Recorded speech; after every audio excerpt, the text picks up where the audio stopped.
आइए फ्रेंड्स, आज हम आपको बताते हैं, ब्रीफ कर रहा हूँ हैसप के 7 principles in very easy language. आपको बहुत इजीली समझ में आ जाएगा। हैसप के नाम से लोग डरते हैं, हैसप एनालिसिस कैसी होती है, क्या होती है, बट अगर आपको समझ में एक बार आ जाता तो इट्स वेरी इजी और आप इसको कहीं पे भी अप्लाई कर सकते हैं। आप फूड सेक्टर में, आप अपने खाना बनाने वाले सेक्टर में, कहीं पे भी जो आपके फूड से रिलेटेड है, आप वो ये चीज उसमें अप्लाई कीजिए। तो मैं अभी सबसे पहले स्टार्ट करता हूँ प्रिंसिपल 1 से, जो कि पहला हमारा प्रिंसिपल है सबका, जो कहता है कंडक्ट ए हैजार्ड एनालिसिस। मतलब सबसे पहले आपको हैजार्ड एनालिसिस कंडक्ट करनी है।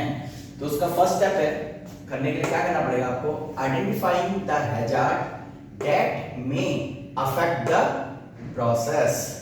आपको सबसे पहले हैजार्ड को आइडेंटिफाई करना पड़ेगा कि किस तरह का हैजार्ड है, जैसे कि फिजिकल है, केमिकल है या बायोलॉजिकल है।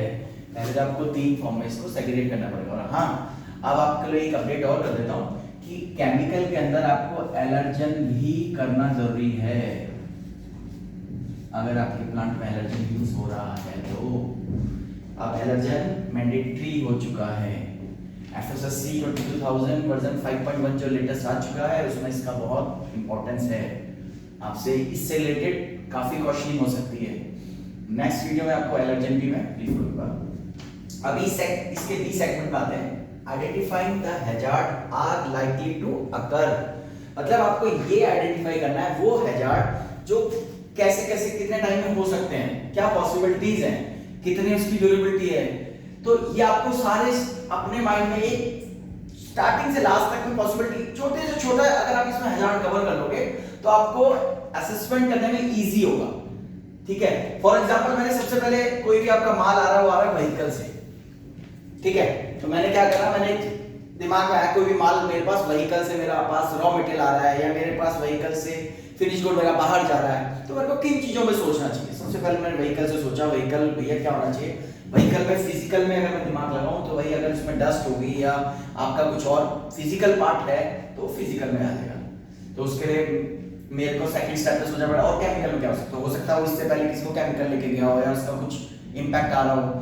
तो ऐसे करके आपको सभी को तोड़ना पड़ेगा, कैसे क्या पॉसिबिलिटीज वो आपको अपने प्रोडक्ट के हिसाब से देखना पड़ेगा।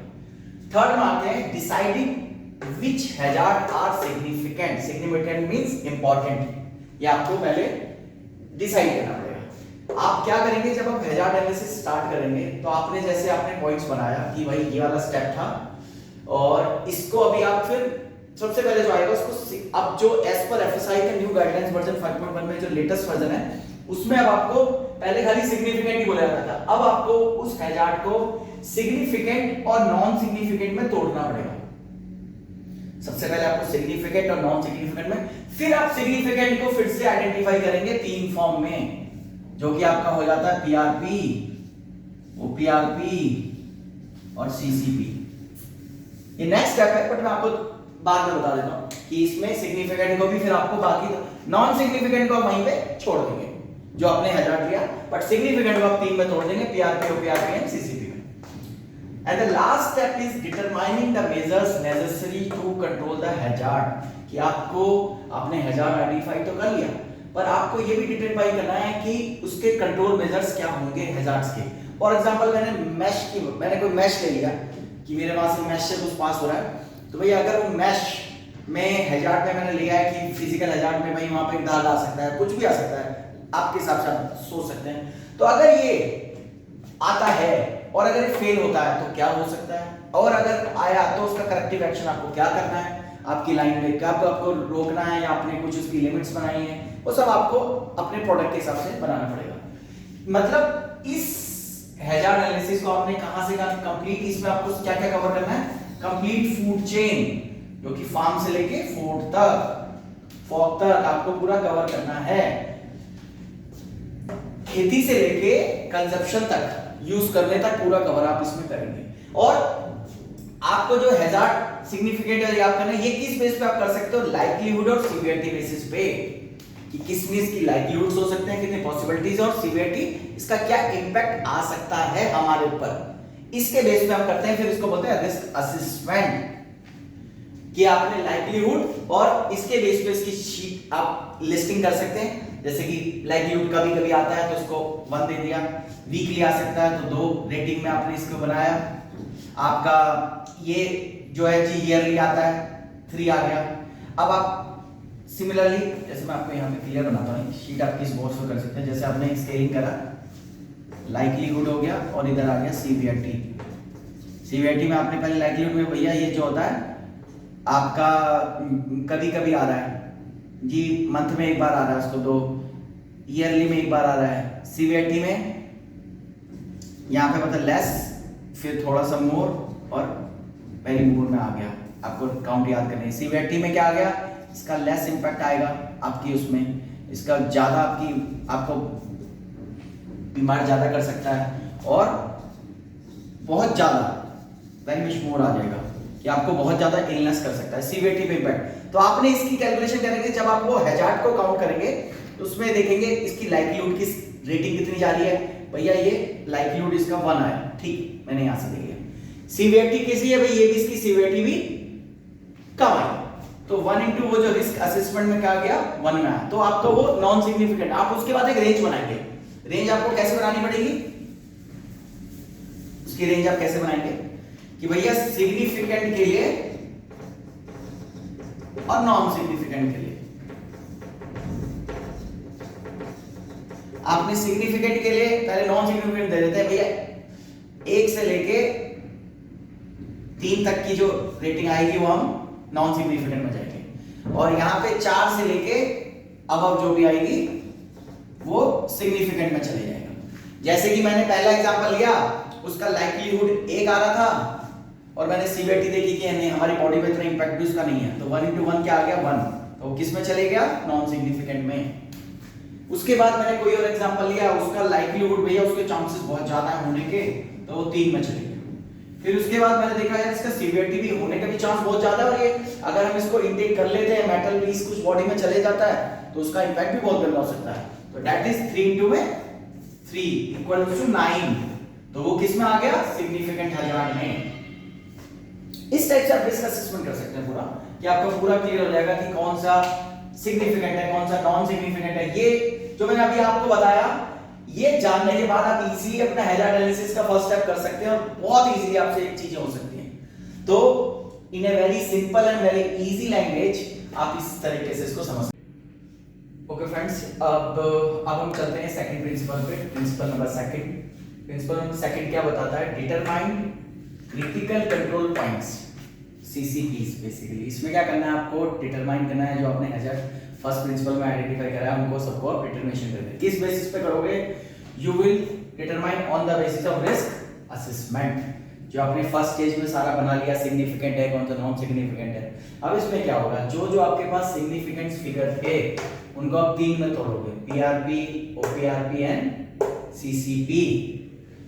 और जो आपने रिस्क असेसमेंट किया किन किन बेसिस पे किया, पहला आपने किया फिजिकल बेस पे, फिर आपने किया केमिकल बेस पे। केमिकल में एलर्जन भी, अब आप एक और पॉइंट केमिकल के अंदर आपको बनाना है, एलर्जन भी ऐड ऑन करना है, ये बहुत इंपॉर्टेंट है आज की डेट में। और थर्ड बायोलॉजिकल हैजार्ड्स, इनके बेस पे जो आप असेसमेंट करते हो सिग्निफिकेंस, जो आपके सिग्निफिकेंस आए थे, सिग्निफिकेंस असेसमेंट के बेस पे आपने इनको 3 बेसिस पे तोड़ दिया, PRP, OPRP, CCP. These are the steps where control measures are necessary to prevent physical hazard, chemical hazard, allergen, biological hazards presenting इन सब के जो आपने रिस्क असेसमेंट किया उसके बेस पे क्या हुआ, सेफ मिला फूड किसको, कंज्यूमर को। आपने सारी चीजें पहले आइडेंटिफाई कर ली कि ये हैजार्ड्स हो सकते हैं, और फाइनली जो हमारा कंज्यूमर है उस तक सेफ प्रोडक्ट पहुंचेगा, वो आपकी डिपेंड करेगा आपके असेसमेंट पे। इसीलिए मैंने बोला आपको असेसमेंट में छोटे छोटे चीज भी कवर करनी है। अब आ जाते हैं प्रिंसिपल नंबर 3 पे। प्रिंसिपल नंबर 3 क्या है, establish critical limits for each CCP. मतलब क्या करना है कि आपको क्रिटिकल लिमिट्स डिफाइन करनी है, जो भी आपने सीसीपी या ओपीआरपी जो भी बनाए हुए हैं, ठीक है। क्या होता है, critical limits are the values set for control points. ये वो वैल्यूज हैं जो आप सेट करते हो कंट्रोल पॉइंट्स के लिए। जैसे कि आप बोल सकते हैं आपने क्रिटिकल लिमिट्स किन किन चीजों से बन सकती है, टाइम के बेस पे, टेम्परेचर के बेस पे, साइज के बेस पे, वेट के बेस पे, कलर या अपीयरेंस के बेस पे। बट आपको ये ध्यान देना है कि दैट शुड बी मेजरेबल, मतलब आप उसको कैलकुलेट कर पाए या उसको ऐसा ना हो कि आप खाली बना दिया, स्टैंडर्ड बना दिया और वो मेजरेबल ही नहीं है। फॉर एग्जांपल एक एक करके बताता हूँ। टाइम के लिए मान लो आपने बोल दिया 1 मिनट किसी भी बैच को आपको लगने के लिए चलना चाहिए, तो उसको 1 मिनट प्लस माइनस जो भी आपका सेकंड्स होगा आप उतने सेकंड वहां पे दे सकते हो। टेम्परेचर में मान लो आपने बोल दिया कि 120 degree temperature plus minus 1 degree का इसमें डेविएशन हो सकता है या 0.5 का, वो आपके प्रोडक्ट के ऊपर डिपेंड करेगा जो भी आप वर्किंग कर रहे हैं। साइज के बेस पर ऐसा बना सकते हैं कि भाई 1 मीटर का होना चाहिए, कट पीस जैसे होगा 1 मीटर में कट हो जाना चाहिए, या 1 मीटर प्लस माइनस 1 mm में भी आपका हो सकता है, या स्टैंडर्ड्स वो आपका प्रोडक्ट पे वेरी डिपेंड करेगा। जैसे मैं हमेशा बोलता हूँ वेट पे कैसे हो सकता है, भाई मैंने बोला कि भाई मेरे को 800 ग्राम का मेरा पाउच का साइज होना चाहिए और वो 800 प्लस माइनस जो भी परमिशिबल लिमिट्स जो आपके प्रोडक्ट के हिसाब से होती है उसमें एक्सेप्ट हो जाएगा। कलर, अपीयरेंस, ये भाई उसमें हैजीनेस नहीं आनी चाहिए या उसमें क्लियर क्रिस्टल कलर होना चाहिए, उस बेस पे भी आप उसके बेंचमार्क्स बना सकते हैं क्योंकि इजीली आप समझ सकते हैं, कर सकें। तो ये सब चीजें जो मैंने बताई ये आपने एस्टैब्लिश किया क्रिटिकल लिमिट्स फॉर किसके लिए, अपने सीसीपी या ओपीआरपी के लिए। ये सब चीजें जितने मेरे एग्जांपल लगाए दीज आर मेजरेबल स्टेप्स कि आपने उनको कैलकुलेट करना है। अब हम चलते हैं प्रिंसिपल नंबर 4 पे। Principle number 4, monitoring of control measures at each CCP. Means CCP तो आपने बना लिया थर्ड स्टेप पे, थर्ड प्रिंसिपल पे, बट उनकी मॉनिटरिंग करनी होती है कि मॉनिटरिंग क्या है, क्यों करनी है monitoring is necessary to confirm that the process is under control, कि आपका जो प्रोसेस है सब कुछ सही चल रहा है, सब कुछ सेफ मोड पे चल रहा है और आपकी जो क्रिटिकल लिमिट्स आपने बनाई हुई हैं वो उसको क्रॉस नहीं कर रही हैं, उनके रेंज के अंदर आपकी सारी चीजें होनी चाहिए। और मॉनिटरिंग सिस्टम में क्या क्या होना चाहिए, पहले तो मॉनिटरिंग सिस्टम हमने बनाया और उसमें क्या क्या चीजें होनी चाहिए। पहला है what are the critical limits and targets. Critical limits तो आपने जैसे बना दी कि 120 प्लस माइनस 1, ये आपकी होगी मान लो क्रिटिकल लिमिट। मेरा टारगेट क्या होगा, टारगेट होगा 120 प्लस माइनस 0.5। टारगेट हमेशा पहले रखो जिससे कि आपकी क्रिटिकल लिमिट्स क्रॉस ना हो, ये कंसर्न होता है इसमें। Second, how the monitoring should be undertaken, कि आपको ये समझना है कि जो मॉनिटरिंग होगी वो आपकी ऑन किस किस जगह पर होगी, क्या टेम्परेचर होता है, कितना बैच का होगा, कैसे आप करोगे वो आपको अपने प्रोडक्ट के हिसाब से आपको डिफाइन करना होगा। Third, where the monitoring should be taken, कि मॉनिटरिंग कहां पर करनी है, आपको आपने कोई पैड्स बनाए हैं, आपको सिस्टमाइज करना है, आपको सिस्टम में करना है, किस तरीके से आपको कहां पर करना है, ये सारी चीजें इस बार है। When monitoring should be taken, कब मॉनिटरिंग करनी है, आपके उस बैच के बाद है या आपका डाटा पहले आना है, बाद में आना है, किस जगह पर करना है, ये व्हेन आता है, कब करना है। हु इज रिस्पांसिबल, मॉनिटरिंग के लिए रिस्पांसिबल कौन है, क्वालिटी वाला करेगा या प्रोडक्शन सुपरवाइजर या ऑपरेटर, कौन करने वाला है, ये सब आपको इसमें आ जाता है। अब चलते हैं प्रिंसिपल नंबर 5 पर जो है एस्टैब्लिश करेक्टिव एक्शंस। इसमें क्या है कि आपने सीसीपी बना लिया, मॉनिटरिंग कर ली, उसको लिमिट्स बना दी, अब इसके करेक्टिव एक्शन में क्या, करेक्टिव एक्शन कब लिया जाता है, corrective action is the action taken when a critical limit is exceeded. जब आपकी क्रिटिकल लिमिट क्रॉस हो जाए तब आप लेते हो करेक्टिव एक्शंस। जब आप करेक्टिव एक्शंस लेते हो तो आपके माइंड में 2 स्टेप्स आने चाहिए। What to do with the affected product, जिस प्रोडक्ट में प्रॉब्लम आई है उसके साथ आप क्या करने वाले हो, bringing the process back under process, और प्रोसेस को वापस चालू करने के लिए आपको क्या क्या करना है। जब भी आप करेक्टिव एक्शन बनाओगे तो ये 2 स्टेप्स आपको दिमाग में रखना है, उसके बेस पे आपका करेक्टिव स्टेप्स एक्शन बनना चाहिए। और करेक्टिव एक्शन के में जो आपका रिपोर्ट होगी उसमें क्या क्या होना चाहिए, the action to be taken and by who, कि कौन लाइन को स्टॉप करेगा, कौन उसमें एक्शन लेगा, और वो कौन होगा, क्वालिटी वाला होगा, क्वालिटी टीम हो सकती है, प्रोडक्शन वाले हो सकते हैं, कोई भी रह सकता है, वो आपके ऊपर है कि आपके डिफाइन होता है। हु शुड बी नोटिफाइड, कि नोटिफाई किसको करना है, ये आपको पता होना चाहिए। Who can authorise the restart of production और सेल, सारा प्रोसेस वेरीफाई होने के बाद किसको ऑथराइजेशन है कि वो रीस्टार्ट करेगा, स्टार्ट करेगा प्रोडक्शन को, या फिर अगर ये सेल्स में कोई मार्केट में कोई प्रॉब्लम आई है तो वो अप्रूवल करेगा। तो ये सारी चीजें अपनी इसमें कवर होती हैं। अब आते हैं नेक्स्ट प्रिंसिपल पे, principle number 6। Principle number 6, establish verification procedures. मतलब अब आपने सारी चीजें कर ली, मॉनिटरिंग कर ली है, सिस्टम बना दिया है, अब आप वेरिफिकेशन करेंगे। वेरिफिकेशन के लिए क्या क्या आपको चाहिए होगा, एग्जामिनिंग मॉनिटरिंग रिकॉर्ड्स, जो आपने रिकॉर्ड्स को मॉनिटर किया है, या जो बीच में कोई डिविएशंस हुए या कोई कंप्लेंट्स आई है, इनके बेस पे आप एस्टैब्लिश करेंगे कि इसमें कुछ अपडेट होने की जरूरत है, इंप्रूवमेंट की जरूरत है। और ऑडिटिंग द हैजअप सिस्टम, जो आपने पूरा हैजअप सिस्टम बनाया है उसको आप पूरा ऑडिट करेंगे to ensure all hazards and CCP have been identified, कि आपने इसमें मोस्टली सारी चीजें कवर करी हैं या नहीं करी हैं। एंड कंट्रोल एंड मॉनिटरिंग, मतलब कंट्रोल, सारी चीजें आपकी प्रॉपर्ली कंट्रोल आ गई हैं, मॉनिटरिंग ठीक ठाक हो रही है, रिमेन इफेक्टिव चालू है, सब कुछ ठीक चल रहा है। ये सबसे कॉमन वेरिफिकेशन का सिस्टम है। कोई भी चीज आपको वेरिफिकेशन के लिए ये सारी चीजें आपको करनी पड़ती हैं।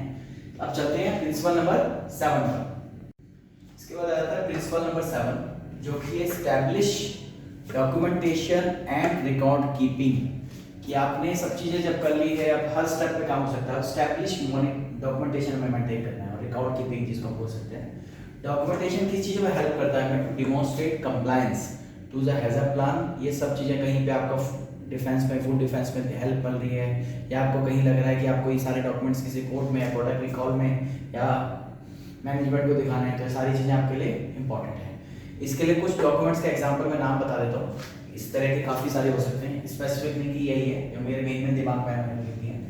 डिटेल्स हैजर्ड प्लान के बारे में, हैजर्ड टीम होनी चाहिए, प्रोडक्ट एंड प्रोसेस डिस्क्रिप्शन होना चाहिए आपके पास, इंटेंडेड कस्टमर्स कौन है वो आपके पास डॉक्यूमेंटेशन होना चाहिए, फ्लो डायग्राम आपके पास पूरा होना चाहिए, प्री रिक्विजिट प्रोग्राम्स, कि इसके लिए प्री रिक्विजिट्स प्रोग्राम क्या क्या आपने इससे पहले कर लिए वो सारा आपके पास होना चाहिए, hazard analysis and CCP determination आपके पास होना चाहिए, validation, verification and review procedure आपके पास होना चाहिए, ऑडिट रिपोर्ट्स आपके पास होनी चाहिए। जब ये चीजें आपके पास हो जाती हैं, इनके बिहाफ पे आप, ये आपका हैजर्ड पूरी 7 प्रिंसिपल्स कंप्लीट हो जाते हैं, और आप अपनी पूरी हैजर्ड स्टडी कर सकते हैं। आपका जो भी प्रोडक्ट है आप उसमें अप्लाई कर सकते हैं, और उसके बहुत ही इजी मेथड है, इस तरीके से आप अपना कंप्लीट कर सकते हैं।